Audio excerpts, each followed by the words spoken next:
नमस्कार, भारत एक्सप्रेस देख रहे हैं आप। आपके साथ मैं हूं प्रीति पांडे। स्वागत है हमारी खास पेशकश में। यूपी के प्रयागराज में 26 फरवरी को उमेश पाल की हत्या हुई थी। इस हत्या का आरोप माफिया अतीक अहमद और उसके गैंग पर है। योगी सरकार ने अतीक और उसके गैंग पर नकेल कस दी है। अब इसके बाद माफिया अतीक अहमद के परिजनों की मुश्किलें लगातार बढ़ती जा रही हैं। इसी पर आधारित है हमारी आज की पेशकश, अतीत की अपराध कथा।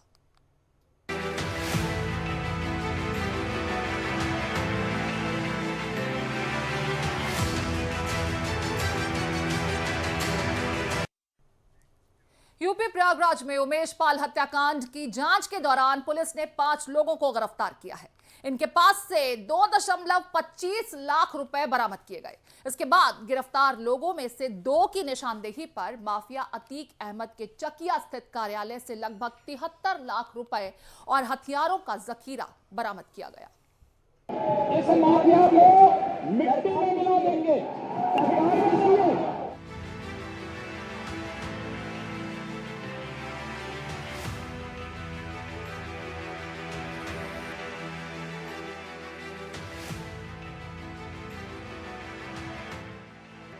सीएम योगी के संकल्प से टूट रहा माफिया का मनोबल।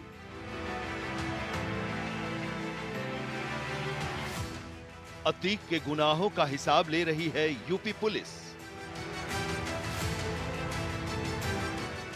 अब खतरे में माफिया अतीक अहमद का कुनबा।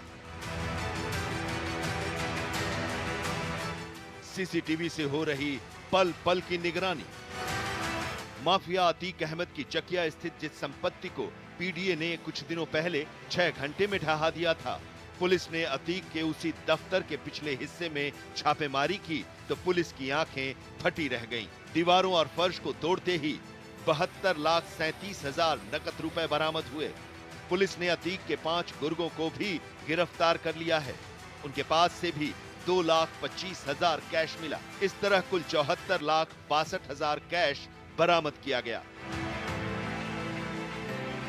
माफिया अतीक के चकिया स्थित दफ्तर में कैश और हथियार दीवारों के साथ साथ फर्श के नीचे दबा कर रखे गए थे, जिसे तोड़ने पर बड़ी मात्रा में 500 और 200 के नोट बरामद हुए हैं, जिन्हें गिनने के लिए मशीन भी मंगाई गई।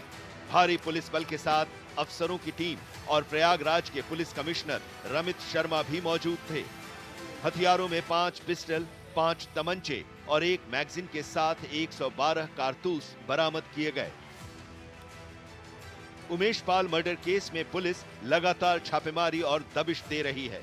फरार शूटरों को पकड़ने के लिए पुलिस ने धूमनगंज के जयरामपुर से मोहम्मद सजर, नियाज अहमद, राकेश कुमार उर्फ लाला, अरशद कटरा और कैश अहमद को गिरफ्तार कर लिया।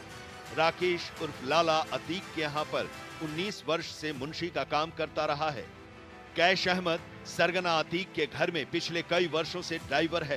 कैश अहमद और लाला से मिली जानकारी पर ही पुलिस ने अतीक के करबला स्थित दफ्तर पर छापा मारा था। इन गिरफ्तारियों के बाद उमेश पाल हत्याकांड में एक नया खुलासा हुआ है। हत्या से पहले उमेश पाल की हर गतिविधि पर नजर रखी जा रही थी और माफिया अतीक के बेटे असद को पल पल की जानकारी दी जा रही थी। रेकी करने वाले कचहरी से लेकर घर तक लगे थे। हत्या से पहले अतीक के घर में भी बैठकें हुई। रेकी करने वाले गुर्गे बैठक में शामिल थे और सुबह से ही एक्टिव थे। उमेश की गाड़ी किस चौराहे से किधर मुड़ी, असद लाइव सुन रहा था। जिन लोगों को रेकी की जिम्मेदारी सौंपी गई थी, उनमें सबसे प्रमुख नाम धूमनगंज के नियाज अहमद का है। हत्या से कुछ दिन पहले असद ने नियाज अहमद की अतीक और अशरफ से मोबाइल फोन से बात कराई थी। इसके अलावा धूमनगंज का ही रहने वाला कैश अहमद 16 साल से अतीक अहमद के घर में ड्राइविंग करता है।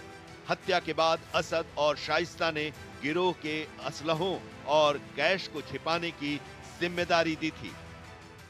पुलिस ने इनकाउंटर किया इस पूरे मामले में। इसके बाद पीडीए ने मकानों को अवैध कार्रवाई की गई, लेकिन बड़ी बात यह है कि अब भारी संख्या में हथियार, कैश भी बरामद किए जा रहे हैं। वीडियो जर्नलिस्ट भीम सिंह यादव के साथ अभिषेक पांडे, भारत एक्सप्रेस, प्रयागराज।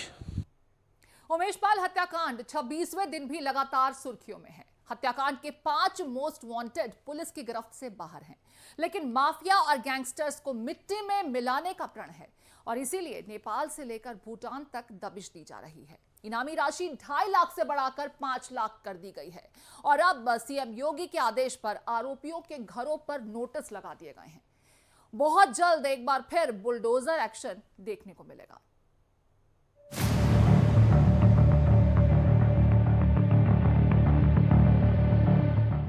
सिम में छिपे हैं असद के राज, गुड्डू का लगा सुराग, अब होगा हिसाब। शाइस्ता सिर्फ मोहरा, अतीक असली चेहरा। मोस्ट वांटेड में डर, चल रहा बुलडोजर। उमेश पाल हत्याकांड के शूटरों का अब हिसाब होने वाला है। माफिया और शूटर अब मिट्टी में मिलने वाले हैं। गुड्डू का पता चल गया है, अब असद का भी हिसाब होने वाला है। उमेश पाल हत्याकांड में हर रोज नए खुलासे हो रहे हैं। हर एक दिन अतीक एंड फैमिली की नई साजिश सामने आ रही है। ये भी सामने आया है कि कैसे इस वारदात की साजिश साबरमती जेल से रची गई और बरेली जेल में बंद अशरफ ने उसे अमली जामा पहनाया। पुलिस ने हत्याकांड की एक और साजिश का पर्दाफाश किया है, जिसमें दावा किया जा रहा है कि अतीक के बेटे असद ने 1 दर्जन से ज्यादा मोबाइल फोन और सिम खरीदे थे। ये सभी मोबाइल फोन और सिम असद ने फर्जी पते से खरीदे ताकि पुलिस उसे ट्रेस न कर पाए। ये साजिश शूटआउट से पहले रची गई। हत्याकांड को अंजाम देने के बाद सभी शूटर्स ने अपने पुराने मोबाइल छोड़ दिए और असद की सलाह पर अलग अलग लोकेशन की ओर दौड़ लगा दी। सूत्रों की माने तो पुलिस को हत्याकांड में शामिल बमबाज गुड्डू मुस्लिम का सुराग भी लग गया है। माना जा रहा है कि पुलिस जल्द उसके गिरफ्तारी पर हाथ डाल देगी। एसटीएफ को शूटर गुड्डू मुस्लिम की लोकेशन मिल गई है। आशंका है कि गुड्डू मुस्लिम पश्चिमी यूपी में छिपा है, जिसके बाद पश्चिमी यूपी में अलर्ट जारी कर दिया गया। जांच एजेंसियों को मिली जानकारी के मुताबिक गुड्डू के पास संदीप चौधरी के नाम से एक फेक आईडी है। एसटीएफ को आशंका यह भी है कि गुड्डू मुस्लिम बार बार अपना हुलिया बदल रहा है। पश्चिमी यूपी में होटलों और धर्मशालाओं में संदीप चौधरी नाम के यात्रियों की पुख्ता पड़ताल किए जाने के निर्देश दिए गए हैं। हत्या से कुछ दिन पहले अतीक के बेटे असद और बाकी के 9 शूटर्स ने बरेली जेल में बंद अशरफ से मुलाकात की। इसके बाद 13 शूटर्स ने हत्याकांड को अंजाम दिया। ऐसे में अब यह भी सामने आ रहा है कि शूटआउट को अंजाम देने के लिए शूटरों को पैसे दिए गए थे। अतीक की पत्नी शाइस्ता ने शूटरों को पैसे दिए थे। शूटआउट के बाद फरार होने के लिए लाखों रुपए दिए गए। शूटर असद, गुड्डू मुस्लिम, गुलाम, साबिर और अरमान को नफीस भी मदद करता था। नफीस ईटॉन रेस्टोरेंट का मालिक है। और सभी चीज़ें विवेचना चल रही हैं और अपराधी बहुत जल्द पकड़े जाएंगे और कोर्ट के सामने प्रोड्यूस किए जाएंगे। सर, टीम क्या गुजरात भी गई है अतीक से पूछताछ करने? ये सब चीज़ें जाती रहती हैं। टीमें वो विवेचक भेजते हैं, वहाँ कमिश्नर के द्वारा समय समय पर इसकी ब्रीफिंग की जाती है। योगी की पुलिस जबरदस्त एक्शन में है। 2 बदमाशों का एनकाउंटर हो चुका है। साजिश में शामिल शाइस्ता और बचे हुए शूटर्स रडार पर हैं। उम्मीद है कि जल्द ही सभी शूटर्स का पक्का हिसाब हो जाएगा। साथ ही सीएम योगी के आदेश पर आरोपियों के घरों पर नोटिस भी चस्पा कर दिया गया है और बहुत जल्द एक बार फिर बुलडोजर एक्शन देखने को मिलेगा। Bureau report, Bharat express. UP में माफिया अतीक अहमद की माफियागिरी अब लगभग समाप्त हो गई है। उमेश पाल हत्याकांड के बाद उसके सारे गुर्गे अंडरग्राउंड तो हो गए, लेकिन पुलिस उन्हें बिल से निकालने के लिए एड़ी चोटी एक कर रही है।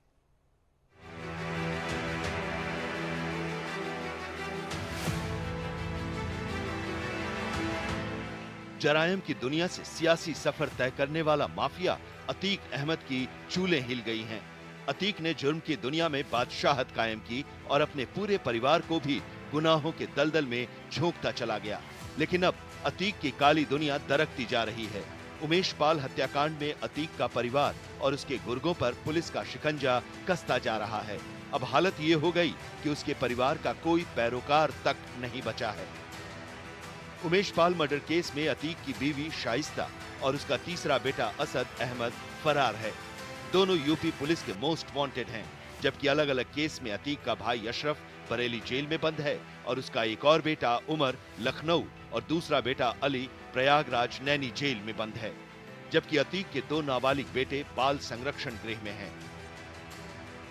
अतीक के जुर्म की लंबी दास्तान है, जो शुरू तो होती है प्रयागराज से, जहां उसका पिता तांगा चलाया करता था, लेकिन अतीक ने पहले कुश्ती में हाथ आजमाया और फिर महज 17 साल की उम्र में उसने जुर्म की दुनिया में कदम रख दिया। इलाके में ही रंगदारी वसूलने लगा। इसके बाद उसने अपनी एक गैंग बनाई और फिर 1979 में पहली बार अतीक का नाम हत्या के केस में सामने आया। इसके बाद अतीक गुनाहों का बेताज बादशाह बन गया। धीरे धीरे उसका नाम प्रयागराज के माफिया चांद बाबा और कपिल मुनि करवरिया से ऊपर गिना जाने लगा।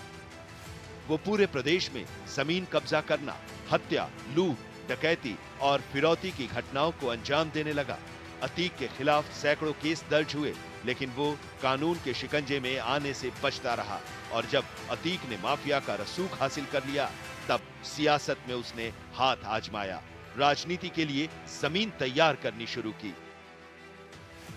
1989 में प्रयागराज पश्चिमी सीट से चांद बाबा के खिलाफ चुनाव मैदान में उतरा और पहली बार में ही चांद बाबा को हराकर विधायक बन गया।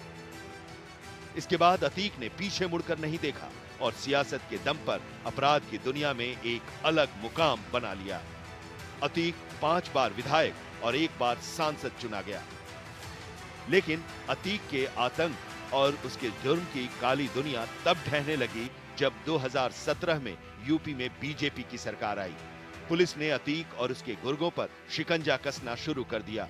खुद गुजरात के साबरमती जेल पहुंच गया, लेकिन वो और उसके परिवार ने जुर्म से नाता नहीं तोड़ा। लेकिन अब अतीक का आतंक और उसके जुर्म की दुनिया खत्म होती जा रही है। Bureau report, Bharat express. वक्त ब्रेक का हो चला है, जल्द लौटते हैं छोटे से ब्रेक के बाद।